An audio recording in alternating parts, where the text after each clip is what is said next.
వందనాలు తెలియజేస్తున్నాం. దేవుడి వాక్యాన్ని మనం ధ్యానించుకుందాం. ఈరోజు నేను చెప్తున్న మాట, వాక్యము, అంశం ఏంటంటే ఒక నక్షత్రం ప్రకటించింది, నడిపించింది, ప్రకాశింపచేసింది, మహా సంతోషాన్ని కూడా కలిగించింది. అండి ఒక నక్షత్రం అండి ఒక వ్యక్తి కుటుంబాన్ని అంతటినీ రక్షించుకోవచ్చు. ఒక వ్యక్తి ద్వారా కుటుంబం ఆనందం పొందవచ్చు, దుఃఖము కూడా పొందవచ్చు. అందుకే నేను అంటున్నాను, ఒక నక్షత్రం, ఆకాశంలో అనేకమైన నక్షత్రాలు ఉన్నాయి. ఒక నక్షత్రం ఏం చేసినట్టుగా ప్రకటించింది, రెండవదిగా నడిపించింది, ప్రకాశింపచేసింది, మహా సంతోషాన్ని కలిగించింది, అనేకమైన కార్యాలు, అద్భుతాలు కూడా. 2వ వచనం ఒక్కసారి పరిశుద్ధ గ్రంథం నుండి ఆ నక్షత్రం నడిపించింది. 2వ అధ్యాయం 2వ వచనం. యూదులు రాజుగా పుట్టినవాడు ఎక్కడున్నాడు? యూదులు రాజుగా పుట్టినవాడు ఎక్కడున్నాడు? తూర్పు దిక్కున మేము ఆయన నక్షత్రము చూచి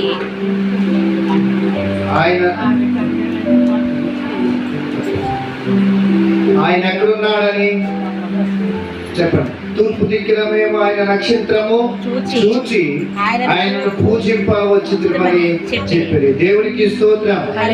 తండ్రి అయిన దేవుడు, జ్ఞానులు అండి, ఆ దేశపు జ్ఞానులు, రాజు అయిన హేరోదు దినములయందు యూదా దేశపు బెత్లెహేములో యేసు పుట్టిన పిమ్మట ఇదిగో తూర్పు దేశపు జ్ఞానులు యెరూషలేమునకు వచ్చి, అంటే జ్ఞానులు, మేధావులు, మంచి మంచి జ్ఞానము కలిగిన వారు ఎక్కడికి వచ్చారనగా హేరోదు రాజు దగ్గరికి వచ్చారు. హేరోదు రాజు దగ్గరికి వచ్చి అంటున్నారు, వాళ్ళని నడిపించింది ఎవరో చెప్పిన ఆయన నక్షత్రమును చూచి. చూడండి, మేము ఆయన నక్షత్రమును చూచి. జ్ఞానులు అంటున్నారు, యూదా దేశం నుండి బెత్లెహేమునకు యేసు పుట్టిన ఆ స్థలానికి వచ్చిన జ్ఞానులు అంటున్నారు. ఏమని అంటున్నారంటే, యేసు ఎక్కడ, యూదులకు రాజుగా పుట్టిన వాడు ఎక్కడున్నాడని తూర్పు దిక్కున మేము ఆయన నక్షత్రము చూచి. ఆయన నక్షత్రం చూశారు. ఈ రాత్రి మన జీవితంలో ఎన్నో శ్రమలు ఉంటాయి, ఎన్నో ఇబ్బందులు ఉంటాయి, ఎన్నో ఒడిదుడుకులు ఉంటాయి. మన జీవితంలో మన భారాన్ని మనం మోయలేము. చాలా మంది అనుకుంటారు, ఏమో ఎప్పుడో నాకు ఈ వడ్డీలు కట్టే బాధ తగ్గుతుంది, ఎప్పుడో నా జీవితంలో బిడ్డలు బాగుపడతారు, నా కళ్ళ ముందు నేనుండగా నా బిడ్డలకు నేను వివాహం చేయగలనా, నేనుండగా నా బిడ్డలకు ఒక ఉన్నతమైన స్థాయిలో పెట్టగలనా నువ్వు అనుకుంటే, ఈ రాత్రి అంటున్నాడు ఆయన నక్షత్రం తూర్పు దిక్కిన జ్ఞానులు చూశారు. ఇదే స్వరం నీకు వినబడుతుంది, ఆయన నిన్ను విడిపించేవాడు. నీవు ఎటువంటి బాధలో ఉన్నా నిన్ను ఆనందింప చేసే నా దేవుడు, ఆయన సర్వశక్తి కలిగిన దేవుడు. నువ్వు ప్రార్థన చేస్తే నీ పట్ల ఆయన కార్యాలు చేసేవాడు. ఆయన బలమైన మేలు చేసేవాడు, అద్భుతాలు చేసేవాడు, ఆయన నడిపించే దేవుడు. అందుకే వచ్చినగా నేను ఎన్నుకుంటున్నాను, ఆయన ఆ నక్షత్రమును చూశారు, మేము ఆయన నక్షత్రము చూచి వచ్చితిమి. ఎవరు అనగా జ్ఞానులు. జ్ఞానులు మరలా చెప్తున్నాను, ఎంత జ్ఞానం అండి పాస్టర్ గారు అంటారు. ఆ జ్ఞానంతోనే కదా పాస్టర్ గారు, అలా ఆయనకి అంత జ్ఞానం లేదు, కానీ అలా ఆడుకున్న జ్ఞానం బట్టే ఇంత సంపాదించింది. నేను అంటున్నాను, నీ జీవితంలో జ్ఞానం ఇచ్చేవాడు దేవుడు.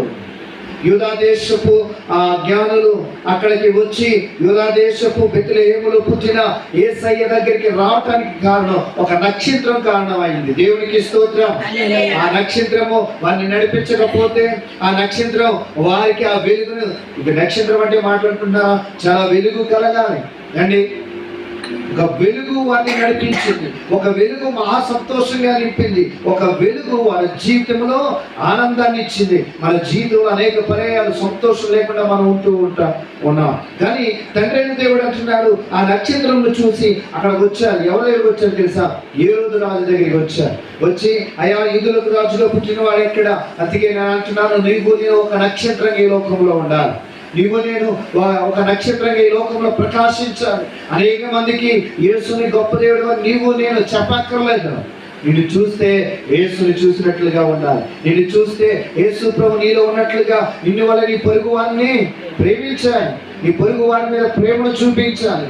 యేసు ప్రభు అదే నేర్పిస్తున్నాడు. బైబిల్ అంతటి సారాంశం ప్రేమ కలిగి ఉండండి, ప్రేమతో జీవించాలి. ఈ లోకంలో ప్రేమే సమస్త దోషములను కప్పుతుంది.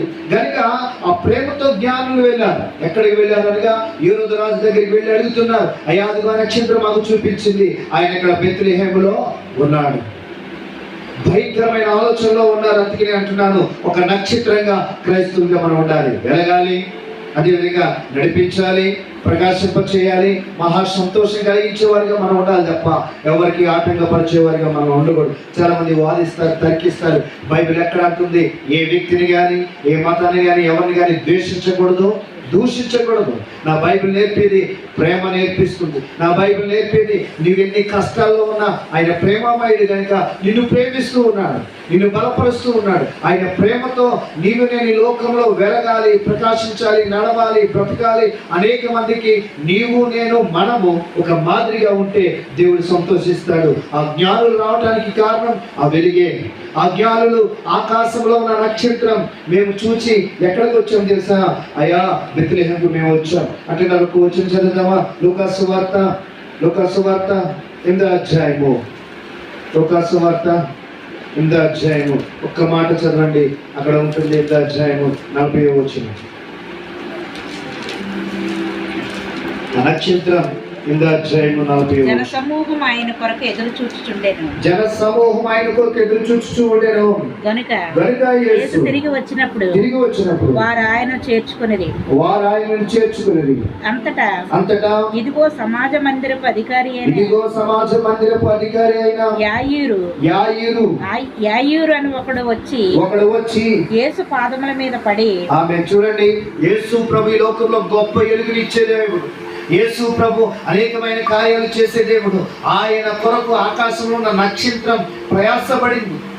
ఆయన పుట్టిన కొరకు లోకమంతటికి తెలియజేయడానికి ఒక నక్షత్రం ప్రకాశించింది, ప్రకటించింది, నడిపించింది, మహా సంతోషాన్ని ఇచ్చింది. ఇక్కడ నేను అంటున్నాను చూడండి, తన జీవితంలో యాయీర్ అనే ఒక అధికారి, ఎవరో చెప్పండి, సమాజపు మందిరపు అధికారి. చాలా బలం ఉంది, డబ్బు ఉంది, ఐశ్వర్యం ఉంది, కానీ ఎక్కడెక్కడికో తిరిగాడు, హాస్పిటల్కి వెళ్ళాడు, అన్ని ప్రయోగాలు తన దగ్గర ఉన్న డబ్బు అంతా ఖర్చు పెట్టుకున్నాడు. కానీ ఏంటనగా తన కుటుంబంలో ఏమి లేదు చెప్పండి? శాంతి లేదు, సమాధానం లేదు. తన కుమార్తెకు చావటానికి సిద్ధమైపోయింది. సంతోషం లేదు. ఏం జరగమంటారు పాస్టర్? క్రిస్మస్, నా కుమార్తెకి ఒంట్లో బాగోలేదు, నా కుటుంబంలో ఆనందం లేదు, నా కుటుంబంలో సంతోషం లేదు, మాకెవరు మమ్మల్ని పట్టించుకునేవారు లేరు, ఎలాగే క్రిస్మస్ చేయమంటాం, ఎలా క్రీస్తు వరకు మేము చెప్పమంటాం, ఎలాగా అని ఆలోచన చేస్తున్న సందర్భంలో ఈయన ఎవరు తెలుసండి? సమాజ మందిరపు అధికారి. ఇది చిన్న అధికారం ఉంటే నువ్వు అసలు దేవుడిని లెక్కే చేయు. దేవుడు చిన్నగా నిన్ను ఇచ్చిస్తే, దేవుడు చిన్నగా నిన్ను ఐశ్వర్యతుడిగా చేస్తే నువ్వు అంటావు దేవుడు లేడు, దేవుడు లేడు, ఎవ్వరూ లేరు. అంత పాస్కర్ అంత పైచి మోసం అంటారు. ఆ పాస్కర్ అంత పైచి మోసం. ఎప్పుడు ఒకే